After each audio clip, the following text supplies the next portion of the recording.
Hello everyone, this is Charlotte. This is a podcast called Chatting in Cars.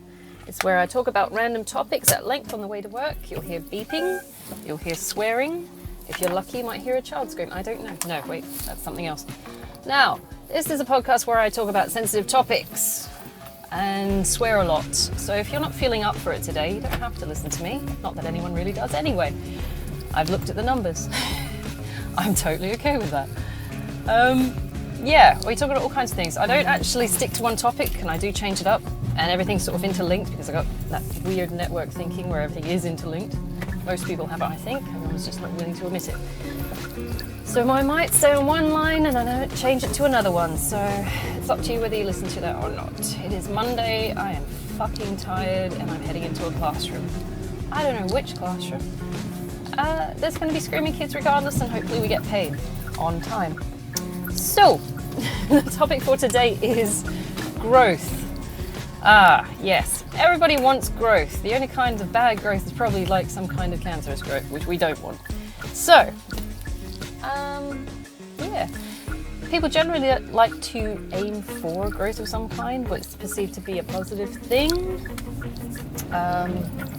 where people actively seek it out. It's meant to be, progressing essentially, because you want to get somewhere in life. You don't want to stagnate.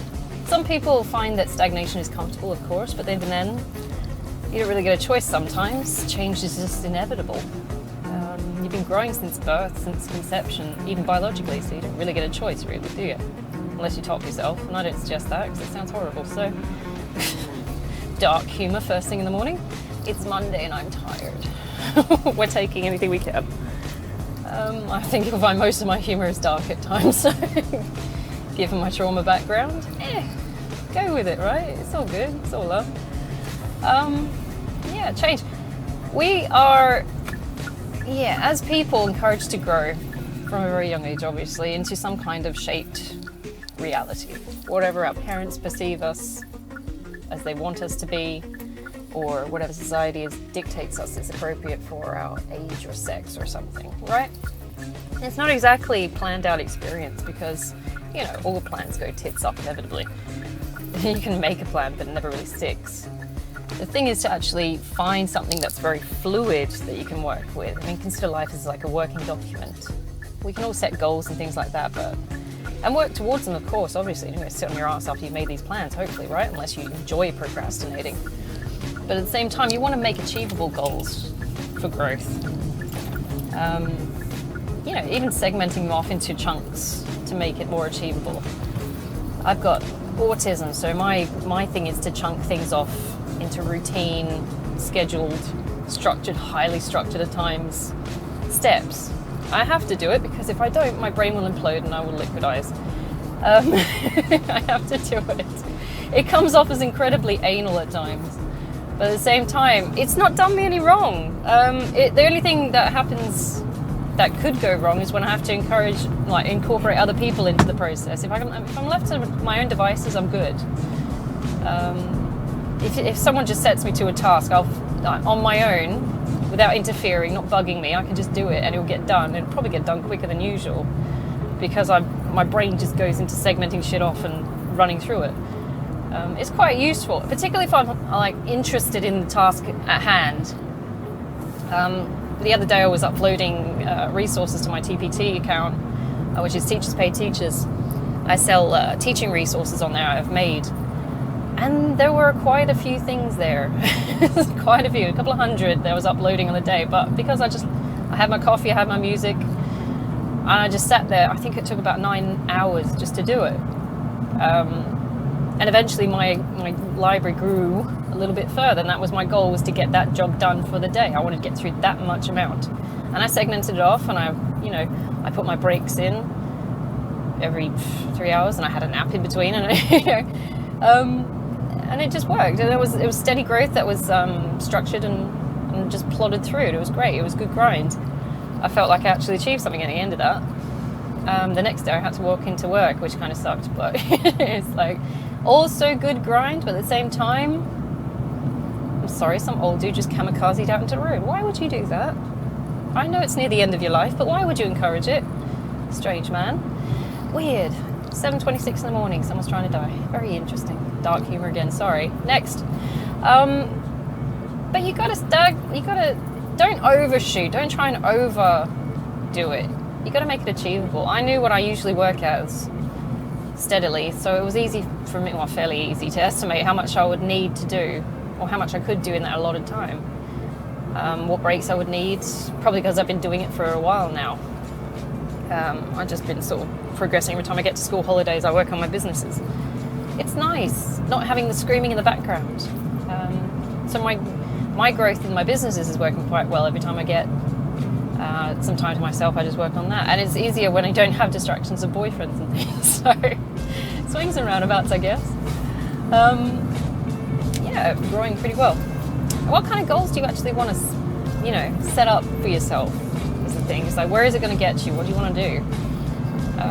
Have a look around, basically. You've got to figure out what everyone else is doing. You could have an idea of what you want to get to. Maybe someone's done something similar. It's easy to see how they get there, or better yet, go and talk to them. I'm sure they'd love to show you how they got there. I mean, they're not going to tell you everything, obviously, but no doubt they'll want to share some information. I mean, it makes them look good, really, doesn't it, to share information and help other people? It makes them feel good, maybe, if you want to go that far. Some people are a bit hoardy with their information. They don't want to help other people. I understand that, because they're very secretive. Or maybe it's valuable information and they don't like competition, which I can understand, which is a bit dickish, really. But at the same time, if we're living in a community or a society that's meant to be helping each other, we should be sharing information. You're not really competing with other people, you're competing with yourself, because it's you that's got to do the grind eventually, inevitably, to get the growth that you want. It's no good point being nasty about it. It's no good.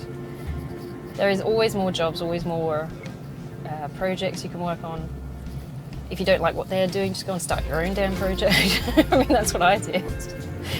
I worked for a few other businesses that I didn't quite support. I didn't like the idea of. I worked for Mary Kay, which is selling makeup shit. It's a bit like Avon.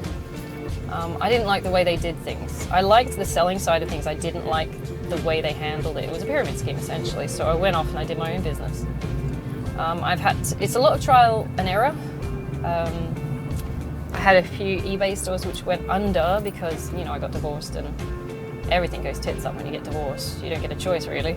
You're hoping it will stay, but really, if you're losing money hand over fist to an ex-husband and shit like that, you're like, oh, fuck. I suppose this one's going to go under.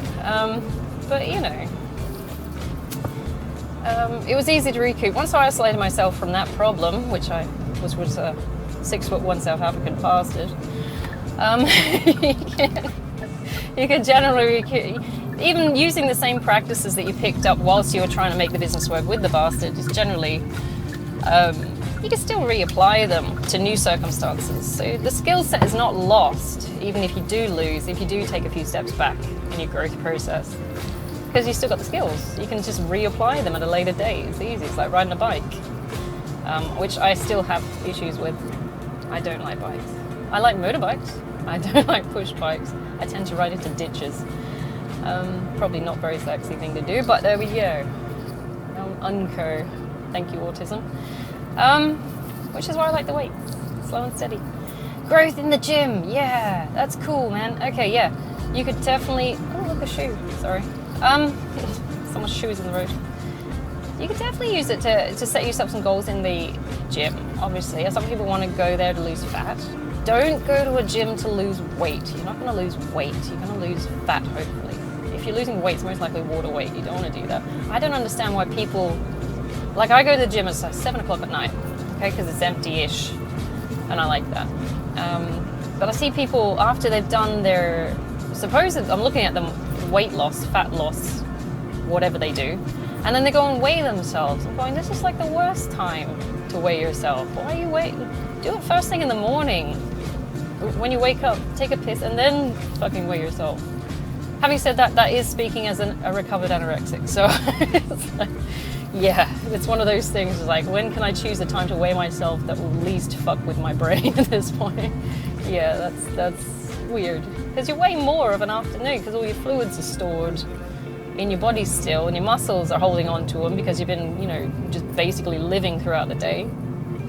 if you're in resting mode first thing in the morning, all your fluids are essentially in your bladder.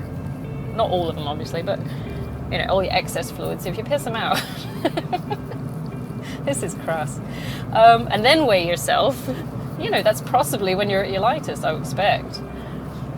Yeah, I've got issues. Anyway, so, you know, just a heads up from an ex-anorexic.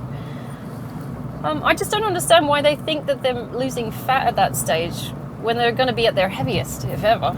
Unless they're using it consistently. They're weighing themselves consistently at that time period. I don't know. But, you know, you could always set some goals, fat loss, if you want to.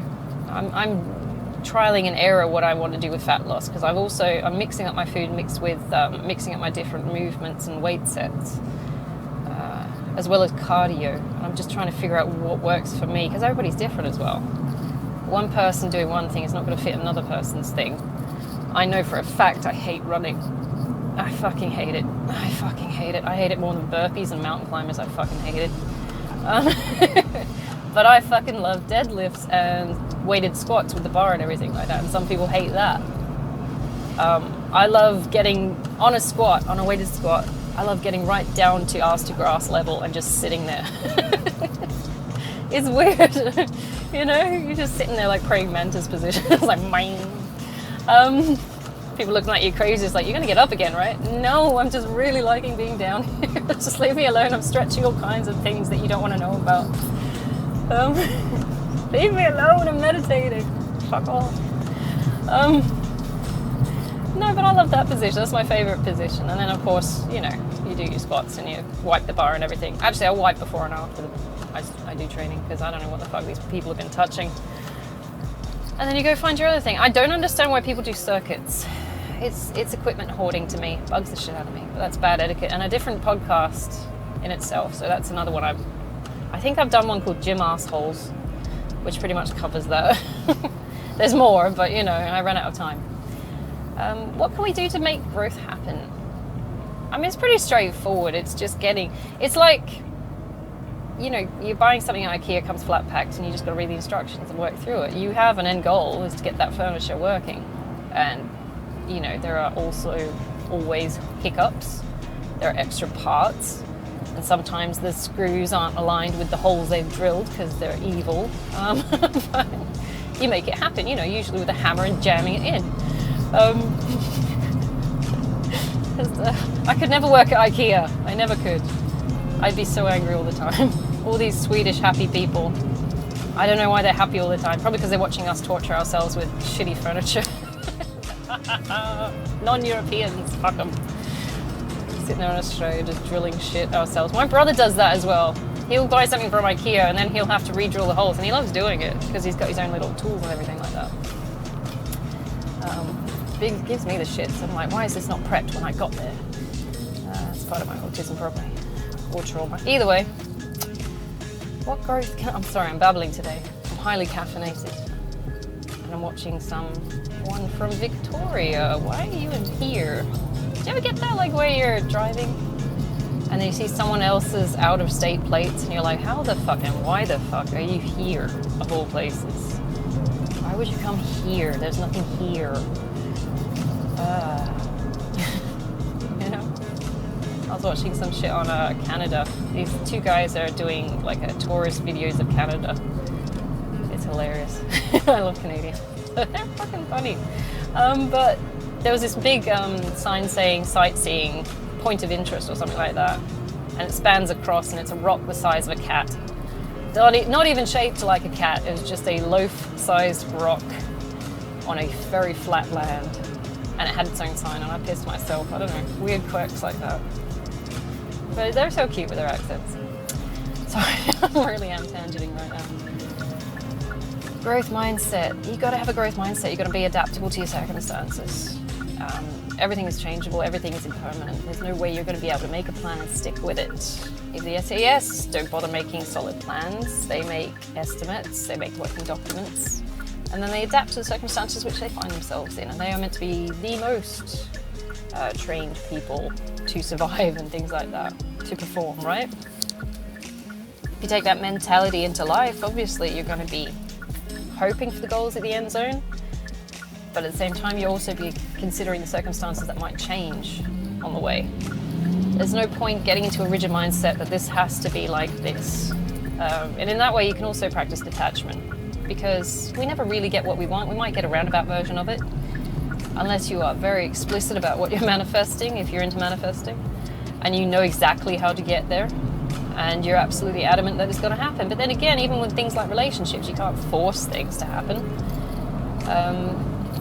I was forcing my marriage to occur, even though my ex-husband was well out of it at that point.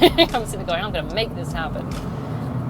There's no growth in that, because if you accept that the relationship was fucked, and I had to in the end because I had to leave, because he got to the point where he gave me that ultimatum, horrible ultimatum that no one should ever have to fucking get. I was able to grow more after leaving him, knowing that he was the liability and the toxic. I was kind of toxic, and then I was trying to make it work, because it's a very controlling, arrogant kind of way of doing it. In my head, I said this has to happen, and I was wrong, because it didn't have to happen. If we were a bad match, and quite possibly we were, even though at the start it seemed okay, by the end we were definitely a bad match. We wanted other things. I wanted the steady home, and I wanted to start with a good foundation and grow from that. That was my growth. His growth was to explore himself and other women's vaginas, apparently. Or dudes, I don't know. He always had a guy friend around. But we had different versions of what our growth would be. But I, in my arrogance at the time, and I was a bit selfish at the time as well, I told myself this was what we need to do, and this is what's going to happen. We're going to stick with this, and we're going to make it work. I mean, which it can be quite innocent in itself, because you're like, it's a very wholesome maybe approach to it, because you just want the right thing. You think you're doing the right thing, and you think you're doing good by the other person as well, because you want to give them this solid home to come back to, even though they want to go fucking find themselves. Hopefully you can come back to a safe home with someone who loves you, right?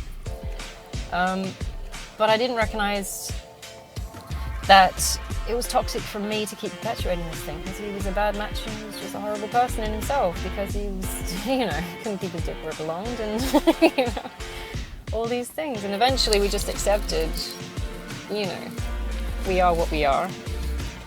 And at least in his right, he had the balls to tell me at the end, I don't believe in marriage, I don't believe in monogamy. I mean, it took 16 years to do it, but at least he admitted it, right? I should be grateful for that, I guess. If he kept going, I don't know where it would have gone, but there was evidence of him doing stuff when we were married, so I kept brushing it under the rug, hoping and ignoring, if I ignored it enough, that it would be okay. But my growth came from recognizing these things and putting boundaries up and saying, this is not good enough for me. So growth comes in all kinds of formats. It's not just, financial growth where you're putting away savings. It's also emotional growth, maturity, psychological growth. I've yet to figure out social growth.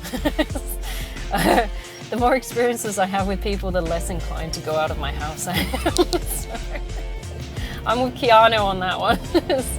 Every time I leave my house, there's people there. I'm having trouble with that.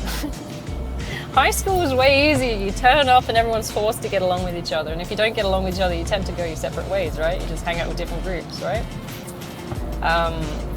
In the adult world, first of all, you're isolated, right? You're fairly isolated, because we all grow up and we all do our own thing, because we have to go get different jobs, or we get married and get involved in our families and building our own separate goals and things like that. So there's not much cause for socializing. Most socializing occurs around alcohol, I find. And I don't drink, so even like going back to the social group I was hanging around with my ex-boyfriend before we broke up, I have no reason to be there. I like a guy that's in the group. At this point, I have a thing for this guy, but I can't set foot back in that pub because of shit that went down there. And my ex still goes there.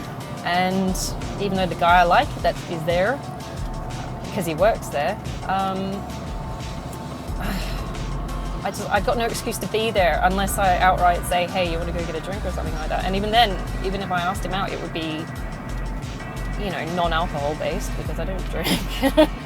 I've just been scarred by the whole social drinking experience. thanks to my ex-boyfriend using it as a means to get in my pants. It's just, I'm having trouble with the adulting side of socializing. I don't know what else to do. I go to the gym and I work, that's what I do. So my growth, what are you doing, dude? You're in the wrong. My growth will come from figuring out how to adult in social circumstances. Now, I'm a natural introvert. I keep my shit to myself. Besides this, it's part autism, it's part trauma, it's part just natural inclination to not want to interact with people. I got called by my siblings antisocial for years. They just said, oh, you're just antisocial. I'm not antisocial, I'm selectively social. I also have selective mutism, which doesn't fucking help. You know, you're trying to figure out how to talk to someone and when you're just shitting yourself most of the time and can't get the words out. Even now, I'm talking to myself and I've got a stutter because I'm trying to think what I'm going to say. I've got a red P, I'm watching a red P, which is like a learner driving near enough, in a Hilux tailgating in the fast lane. I don't want to go near him. So if you hear a bang, it's probably him. He's swerving in and out of lane as well. Yeah, driving in Australia, everything's trying to kill you, including the koalas, the magpies, and learner drivers. I don't know. Anyway, so my growth will come from that. That's my next project, I expect, but I've got to find a safe environment to do that in. And my projects, where it comes to like finances, I'm good with. I know that much. I know my goals. I know how to set goals. Anything that doesn't involve people is generally okay. I've got this. So, sorry, I'm just watching this idiot swerve in and out of lane. I'm going to keep my distance, I think. Oh, you've got an indicator. Oh, well done. Yeah, you need to fuck off. He should not have a car like that because it's too big and he's just going to squish someone. I don't know what he's doing. He's probably rat-faced. So, yeah. My growth is also going to have to be tolerating people a bit better because I find them generally irritating. And it's hard to understand the social cues associated with them. Like the two-facedness that happened with the last social group. I was trying to understand why they were being nice up front, but then as soon as one of them went to go get a drink or go to the toilet at the bar, we're not going to the toilet at the bar, but you know, they would sit there and they'd gossip behind their back. I'm sitting there going, why are you hanging out together if you can't stand each other? And it just didn't make sense. I don't know. Some people are just addicted to the drama, I guess. So that's part of my growth as well. He is still swerving in and out of lane. That's terrifying. Because he's got a big Hiluxy thing. It's like if you're in America, it's the equivalent of a Ford pickup. It's huge. I don't like it. It's a huge fucking thing. But you know, yeah, you gotta have some kind of goals and stuff like that, and you never stop growing. Even biologically, you keep growing. You're aging. I'm finding like aging is somewhat interesting. I'm aging better than my counterparts, which I like, but I think that's because I didn't go through the same stresses. I mean, they've got kids, they got married. I got married, but I didn't let myself go. I wasn't allowed to because I married a personal trainer, so not that yeah, he was a bit of a gym Nazi. But you know, we all get choices. You get to choose whether you want to, let yourself go or not. Some people do it because they get depressed, or some people get sucked into a relationship where they just get a little too comfortable and just everything just drops. Or maybe you get sucked into a marriage like I did, where they customized you and they break down your self-esteem, and so you just let yourself go. Whereas my guy was broke down my self-esteem, but then he customized me into me having to look and act a certain way, which was essentially a PT's wife. You have to look this way, you have to act this way, you have to wear this. No makeup, no long hair, had to do all this. In a way it was good, in a way it was bad. I lost myself, but at the same time, I picked up a few skills, so I'm pretty okay with that. I knew quite a bit about gym etiquette and stuff like that, because he was just such an asshole about it. So swings and roundabouts, right? Not everything is a curse. Some things are a blessing. Actually, most things are a blessing, because if it's not a curse, if it's not something you can get something out of, it's also a lesson. I learned a lot about using the gym and nutrition and stuff like that. My self-esteem was shattered at the time, and it played a lot on my anorexia, but that's fine. It's still growth. And out of it, I got the confidence to put my foot down and tell them to fuck off. So, eventually you'll pick something up, right? You can't just, it's all growth. We're always growing. Nothing is ever stagnant, really. I mean, you might feel like your life's going a bit slow at times, but that's probably just the time where you need to rest for the next burst of change.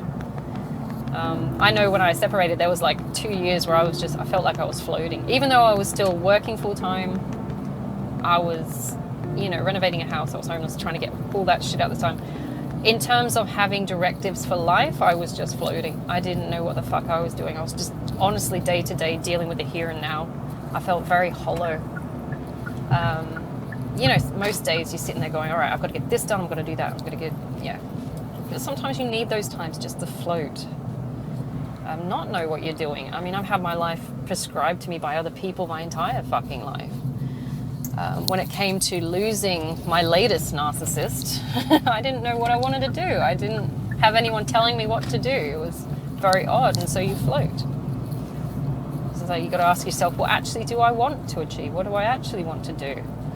Who the fuck am I? What am I actually interested in?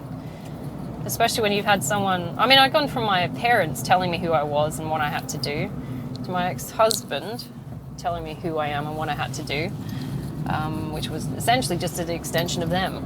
I was in the service of them. So when you actually get out, and you can actually dictate your own steps into what you want to be and who you want to be, it turned out pretty nice, actually. I came out a bit weird, obviously. If anyone's ever seen me in, full me mode, I do look a bit odd. I know, I'm a bit, in a horrible way, a bit striking. I'm not saying I'm like covered in weird tattoos. Well, I have got tattoos, but they're not on my face and shit.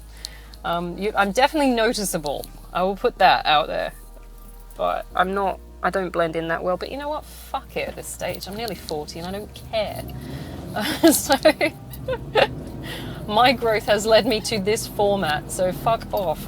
I have had to fight to become who I actually am for the majority of my life. I've only had my freedom since I was 33.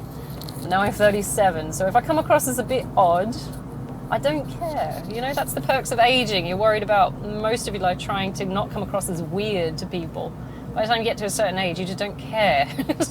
This is why you find, half-naked women at the beach that are all in their 90s, and you're like, Jesus Christ. But they don't care anymore. They're getting a tan, and they're happy that they're alive. So, just go with it. Oh my God.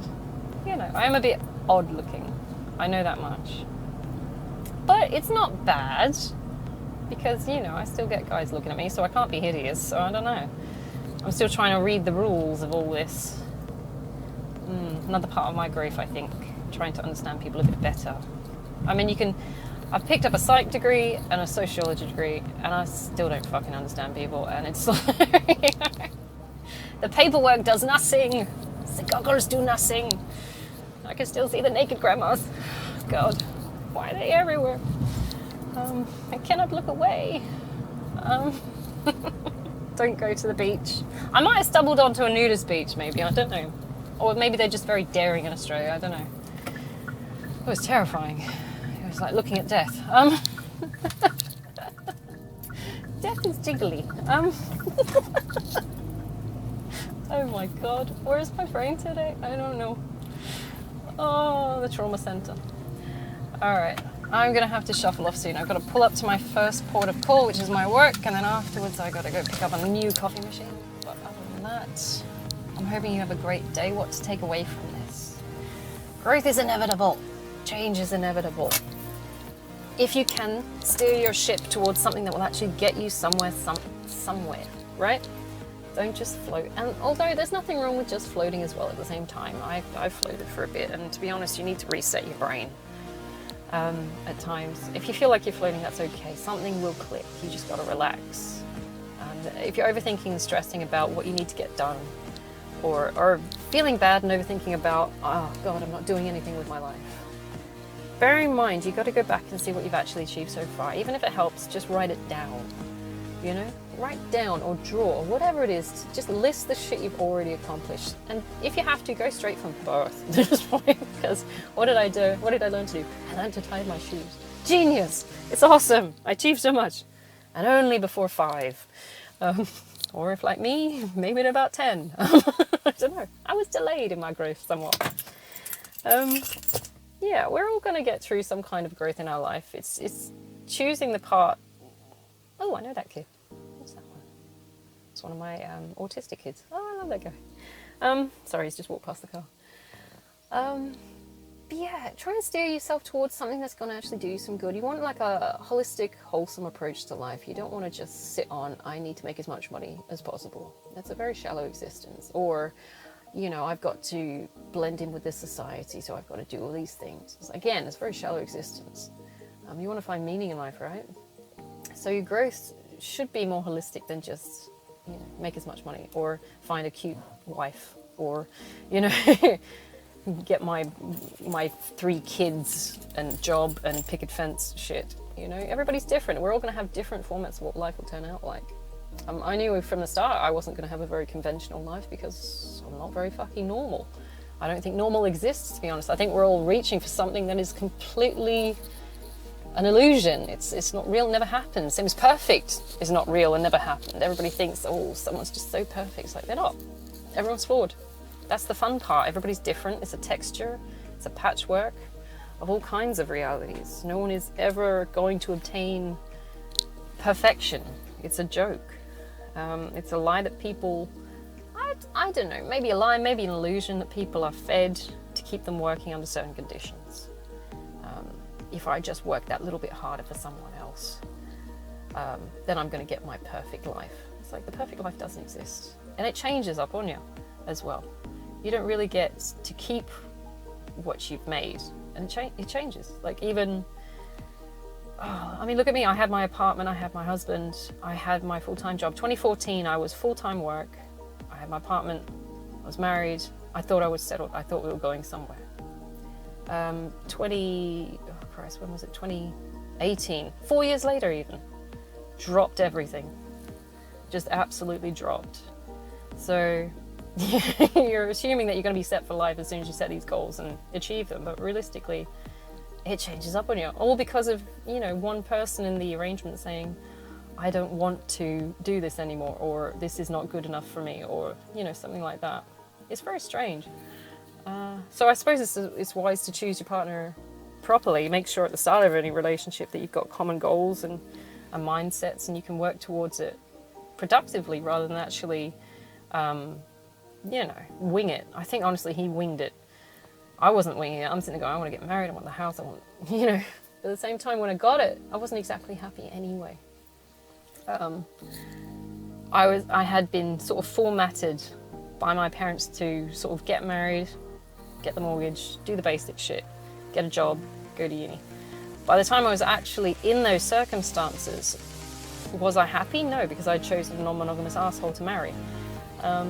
I was stressing myself out ridiculously just trying to make him happy by working overtime for a house that wasn't in a great area, but it was meant to be a starter house, but I was holding everything up on my own. So the odds of us actually getting out of that area were pretty slim because he wasn't working, didn't want to work. So it's everything changes, and my own growth came from turning from the shallow money mindset to, you know, finding some kind of value in me and trying to make that work. Trying to build up my self-esteem and say, this is not good enough for me.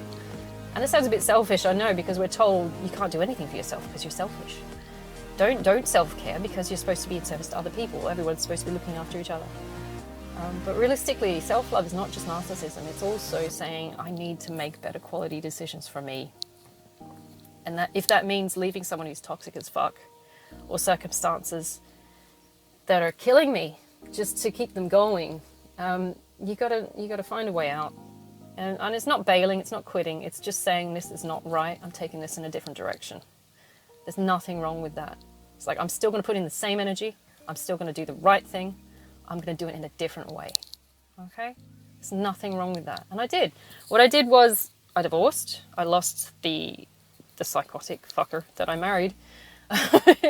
He's a selfish prick, dude. If you ever meet this guy, God help you. And I sold the apartment and I changed my job. I went from full-time to doing relief because that meant I could chop and change if I needed to. And I moved out of my old area on my own. It took a lot of work to get out of there because I had no money and I had no one really to rely on. And I moved to a different area, and it was a better area as well. It was a bit up and down because it was a bit, I don't know what I'm doing, where I'm going, but I don't know how to get there, but I'm going to give it a go anyway. But generally it worked out. I'm now looking at moving to an even better area, doing the same job, putting in the same time, if not a bit more, and I'm working on other businesses because I know that I want to give that little bit extra buffer. And I'm looking more at things that will help me grow emotionally, psychologically, spiritually as well. It's not just, day-to-day grind, which is important, but not everything. We're going to look at life more holistically than just, I need to get this much money to fit in with this group. This is a very shallow existence, and you'll get to the end of your life and you'll say, the fuck did I do? What did I get out of this? What is the meaning of this? Because I made all this money, yeah. But it went nowhere. I bought a house, and now someone else has the house. And I have no life experiences because, fuck, I spent my entire time just, grinding. I mean, it's a bit of a shit bit if you've got, kids and you do it for your kids. But at the same time, I would hope there's some kind of payoff emotionally, psychologically, spiritually with the kids, right? Because there's obviously a reason you had kids, right? I didn't have kids because I knew it was chaos and it's a mess. I work in a school. I don't bring that shit home with me. But it's just, oh, look, a teacher turning up. Is that a teacher? It's noisy as shit. But you're hoping to find meaning in life. You don't want to just sit there grinding all day and wasting your time. Some people are into it. Some people like the grinds. They like the routine and the follower mentality, working for someone else. My ex-boyfriend was a follower. He couldn't stand up for himself if he tried. He was too busy taking the easy way out, and the easy way out is getting someone else to work for you. So I don't know what his growth is. I don't think he is growing at all. But in life as adults, we have to find a more holistic approach to things. And I'm not saying just quit your job and fuck off in a van somewhere. Although if you've got the funds to do it, maybe, right? I didn't. It sounds a bit unreasonable to me.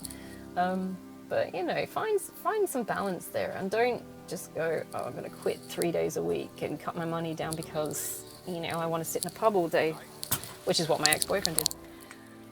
Because there's no guarantee that someone else is going to pick up your ass for you, which again is what I did because I saw what he was doing. I'm like, you lazy fuck. So now, yeah. Well, we got to be cautiously doing it. And we got to be grateful for our growth as well. It's not always something that everyone can achieve. Some people are stuck for large chunks of the time in situations that they just can't grow in. Not because they don't want to, because they haven't got a choice or a chance or an opportunity. But you can find growth somehow in any situation. It's not just financial growth. I would assume we've all got some kind of access to the internet and stuff like that. So if you can't grow financially, maybe you want to grow spiritually, or like intellectually. Maybe you want to go find some information on the internet and learn some new things that way. Maybe you want to grow socially. Maybe you want to take up a hobby. Maybe there's always growth. If you can't change up your job, then find something else to change up or grow in, obviously. Right, I'm going to have to leave it there because I've said about a billion times and it's probably annoying the fuck out of you. It's annoying the fuck out of me. So I'm going to leave it there, and I hope you have a great day, okay? And it's Monday, yes. We've got 4 more days. This is my week, what are we in, week 8 now? 9, 10 to go. Oh my God, everyone's tired. All right, let's keep going, okay? So I'll do a podcast tomorrow and I'll see you tomorrow, all right?